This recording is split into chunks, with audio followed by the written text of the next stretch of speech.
물론 지금 이제 뭐 50대, 60대 이제 이 정도로 나이가 들었다면은 여기에 대해서는 크게 고민하지 않아도 될 것 같지만 하지만 지금 이제 혹시나 20대 아니면은 10대 자녀를 두고 계시다거나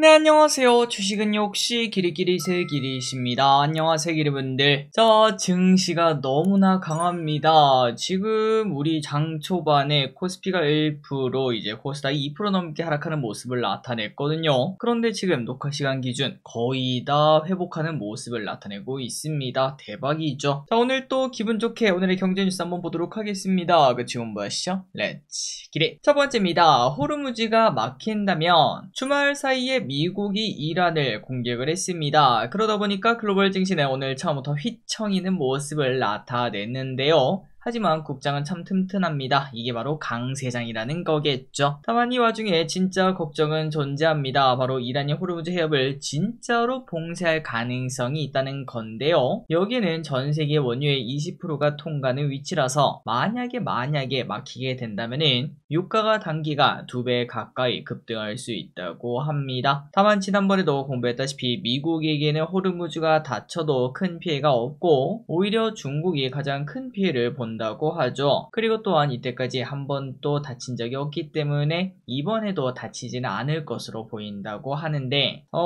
결국 지나봐야 알 수 있겠죠. 한번 어떻게 될지 보도록 하고 저 길이 또 이제 다치는 걸 굳이 고민할 필요는 없다고 생각합니다. 그거는 변수에 가깝겠죠. 그거 너무 신경 쓰면서 막 주식을 다 줄여놓으면 지금 같은 장에서 포모를 너무 심하게 겪을 수 있다는 것도 체크하시면 좋을 것 같습니다. 다음입니다. 너무 뜨거운 코스피 어디까지 올라가나요?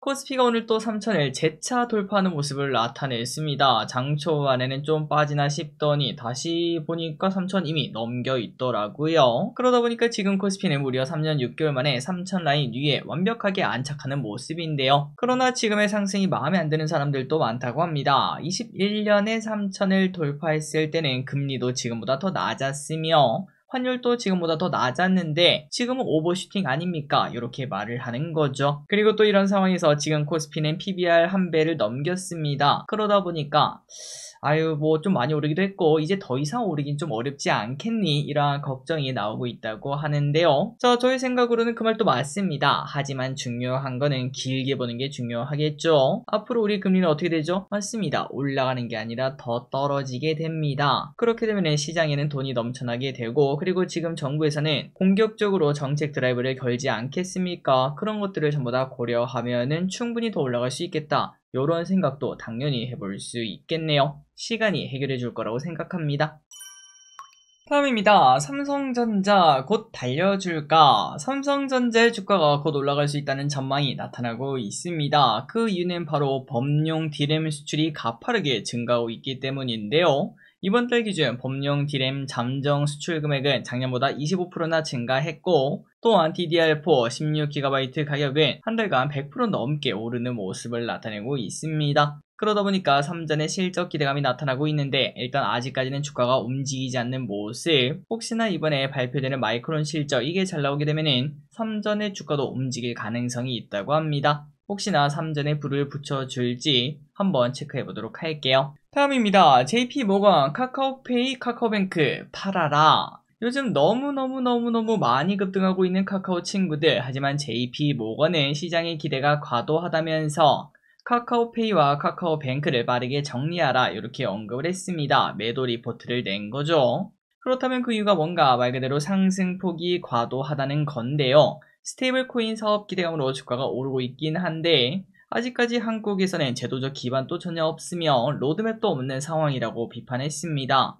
그러니까 실체가 없는데 기대감으로 이만큼 오르는 건 좀 과하지 않겠니? 라고 말을 하는 거죠. 자, 하지만 중요한 건 이겁니다. 실체가 없어도 단기 상승은 문제가 없습니다. 그게 또 주식 투자의 매력 아니겠습니까? 올해 초에 기리분들이 이제 양자컴 생각하면 딱 좋을 것 같습니다. 실체 하나도 없죠. 그럼에도 주가가 그렇게 올랐던 거 생각하면은 이 친구들도 오르는 것도 충분히 가능하다라고도 말을 해볼 수 있으며 그리고 중요한 거는 이제 앞으로 그곳으로 가고 있다는 것 플러스 정책이 밀어준다는 것도 매우 중요할 것 같습니다. 새로운 정부가 나왔는데 그 정부가 미는 거는 항상 정답이라고도 말을 해볼 수 있겠죠. 게다가 또 지금 시장이 너무나 좋다 보니까 JP모건이 매도 리포트를 내던 말던 오늘 또 카카오페이 12%나 폭등하는 모습을 나타내고 있습니다. 자, 그리고 이제 카카오페이와 카카오뱅크 어디까지 올라가나 라고 봤을 때 네이버랑 카카오를 보면 좋지 않을까라는 생각을 해봅니다. 이 친구들 뭐 계속 올라가고 있죠. 일단 네이버 제가 제일 처음에 말씀드렸던 건 30만원 정도, 카카오는 8만원 정도인데 이 라인에 도달하고 나면은 그때 이제 이거를 더 들고 가야 될지 아니면 매도를 해야 될지 그런 고민을 하시면 될 것 같습니다. 다음입니다. 헥토파이낸셜 스테이블코인 기대감. 하지만 한국계 증권사는 기대감에 주목하자라고 말을 했습니다. 카카오 친구들 이야기는 아니지만요. 최근 뜨거운 주식인 헥토파이낸셜에 대해서 좋게 말했다고 하네요. KB증권은 미국에서 스테이블코인 규제 법안이 통과되었고 우리나라에서도 디지털 자산 기본법이 발의가 되고 있다라고 언급을 했습니다. 이 기업이 미래 스테이블코인을 지급 결제 수단으로 확보하게 되면은 해외 B2B 결제 사업의 성장이 가속화된다고 하는군요. 그리고 이 기업 헥토파이낸셜은 국내에서 유일하게 모든 결제 수단을 직접 보유한 핀테크 기업이라고 하는데 과연 앞으로 쭉쭉쭉 치고 올라갈지 그리고 스테이블 코인 과연 10배가 될 만한 섹터일지 계속 보도록 하겠습니다. 다음입니다. 핑거 STO 기대감이 있어요. 스테이블 코인이랑 같이 짝꿍으로 봐야 되는 거는 당연히 STO를 빼놓을 수 없을 것 같은데요. 유진투자증권은 STO 기대감 때문에 핑거를 관심있게 보라고 합니다. 정부의 인공지능 투자 등으로 인해서 AI 육성 정책은 핑거에게 매우 긍정적이라고 하고요. 그리고 STO 입법화 및 시장 활성화가 된다면 핑거는 하반기부터 본격적인 성장을 할 수 있을 것으로 본다고 합니다. 그래서 앞으로 핑거는 큰 폭의 실적 성장이 나타난다고 주가 상승이 기대가 된다고 하네요. 다음입니다. 이번 주 공모주 4개가 있습니다. 이번 주 공모주 청약이 4개라는 사실을 알고 계시죠? 일단 오늘부터 내일까지 진행하는 친구는 UNAI 그리고 대신 밸류 리치가 있습니다. UNAI 이름부터 이제 AI죠. 당연히 청약을 해야 될 것 같고요. NH증권에서 진행을 한다고 합니다. 다만 이제 대신 밸류 리치는 청약을 할 필요가 없다는 거 토요일에 공부했고요. 다음으로 수요일부터 목요일까지 진행하는 사이닝 솔루션. 이 친구는 기간 데이터를 보고 결정해야 될 것 같은데요. 아마도 청약하지 않을까라는 생각이 들고 내일 우리가 청약할지 말지 알려드리도록 하겠습니다. 그리고 마지막으로 KB스펙은 내일부터 청약을 시작하는데 당연히 청약하시면 될 것 같네요. 다음입니다. 여러분은 미래를 준비 중입니까? 내용은 심플하지만 담긴 의미는 너무나 큰 이야기를 오늘 잠시 봤습니다. 그건 바로 미국 빅테크 기업인 마소와 아마존이 인력을 감축하고 있다는 건데요. 아니 그 미국 같은 경우에는 그 고용이 이제 좀 자유롭더만 그냥 감축했다가 늘렸다가 하는 거 아니야? 이게 도대체 무슨 의미를 갖고 있냐 하고 봤더니 중요한 게 이겁니다. 감축의 이유가 뭐 경기가 안 좋아서 그게 아니에요. AI 때문에 감축을 하고 있다고 합니다. AI로 인해 사람이 필요 없어지고 있다고 하며 이는 장기적으로 진행될 것으로 예상을 한다고 하죠. 그리고 중요한 것은 AI의 발전 속도는 더 빨라진다는 겁니다. 왼쪽에 보시면은 지금 이제 특이점 바로 전이라고 말할 수 있겠죠. 그런데 어느 순간 AI가 우리의 지능을 뛰어넘는 그 정도 시기가 올 거고 그때부터 AI 발전 속도는 기하급수적으로 올라간다고 말할 수 있겠습니다. 지금 여러분들이 이제 유튜브 보다 보면은 막 사진을 이제 AI로 만들어서 썸네일로 쓰는 그런 것들 많이 보지 않겠습니까? 작년만 하더라도 그거 불가능했습니다. 사람 그려달려고 하면은 뭐 맨날 손가락 6개고 4개고 뭐 팔이 3개고 계속 그런 식으로 그려왔던 AI가 단 1년 만에 진짜 쓸만한 사람이 그려도 이거보다 잘 그릴까 이런 생각이 들 정도로 그런 작업물을 만들고 있는 걸 확인할 수 있죠. 그렇다면 내년은 어떻게 될까요? 이제는 사진이 아니라 영상이 될 거고 다음으로 내후년에는 우리가 상상도 못하는 마치 영화 같은 그런 것들을 그냥 AI가 탁탁 찍어내는 세상이 올 수도 있을 것 같습니다. 그런 세상에서 당연히 사람의 일자리는 사라질 수밖에 없겠죠. 그래서 우리의 일자리는 과연 안전한가 이 부분을 우리가 계속 고민할 필요가 있을 것 같고요. 물론 지금 이제 뭐 50대 60대 이제 이 정도로 나이가 들었다면은 여기에 대해서는 크게 고민하지 않아도 될 것 같지만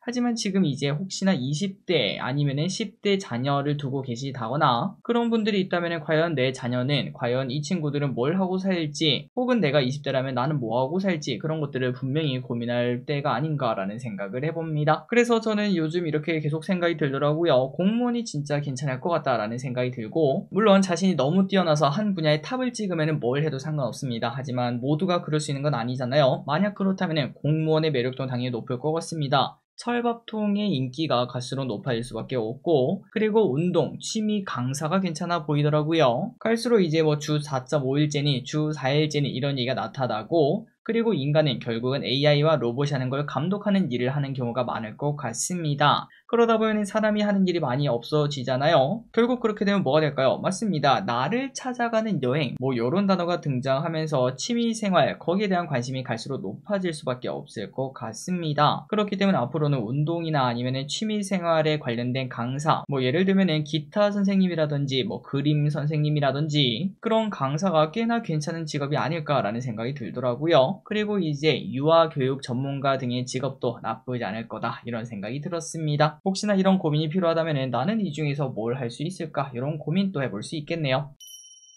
다음입니다. 오늘 로봇주가 폭등한 이유는 오늘 장 초반부터 로봇이 슬금슬금 오르기 시작했습니다. 일단은 로봇이 2019년 정도쯤에 2차전지 위치가 아닐까, 이런 부분을 우리가 고민했었는데, 야, 이렇게 주가가 바로 또 올라 버리는군요. 올해부터 실적이 나오기 시작하는 기업들을 관심있게 볼 필요가 있겠습니다. 자, 어쨌든 이제 그러면서 주가가 슬금슬금 올라가더니 갑자기 장중반 로보티지가 90도 각도로 오르기 시작했습니다. 왜 그런가 봤더니 이번 정부에서 지난주에는 네이버 출신을 뽑으면서 네이버가 폭등하지 않았겠습니까? 그런데 이번에는 과기정통부 장관의 LG AI 연구원장을 뽑으면서 LG전자가 대주주인 로보티지가 주가가 급등하는 모습, 지금 보니까 상한가에 도착하더라고요. 자, 로봇은 올해 조정받았습니다. 그래서 이제 시작일 수 있으니까 또 관심있게 계속 체크해보도록 하고, 강세장의 특징이 뭐라고요? 맞습니다. 의심하지 말고, 그리고 약세장보다 이제 올라가는 속도가 더 가파르고 진행 과정도 계속 이어지는 그런 모습을 나타낼 확률이 높습니다. 그렇기 때문에 빠르게 공부할 필요가 있겠네요. 다음입니다. K-POP 데몬 헌터스 글로벌 1위. 진짜 우리나라 문화라는 게 대단합니다. 이번에는 K-POP을 소재로 하는 넷플릭스 애니가 나왔다는 것도 진짜 대단한데요. 그런데 이게 전세계 1등까지 하고 있다는 충격적인 소식. 자, 그렇다면 이게 뭔 내용인가? 바로 왼쪽에 보이는 이 슈퍼스타, K-POP 슈퍼스타 3명이 있다고 합니다. 루미, 미라, 조이라고 하는데요. 그런데 이 친구들이 연예인이기도 한데 세상을 지키는 숨은 영웅이기도 하다는 설정이라고 합니다. 진짜 대단합니다. 이번 주에 오징어 게임도 나오죠. K컬처, 갈수록 힘이 더 커지는 것 같네요. 자, 오늘의 공부 여기까지 끝났습니다. 항상 카충부에서 진심으로 감사합니다. 지금까지 기리셨습니다.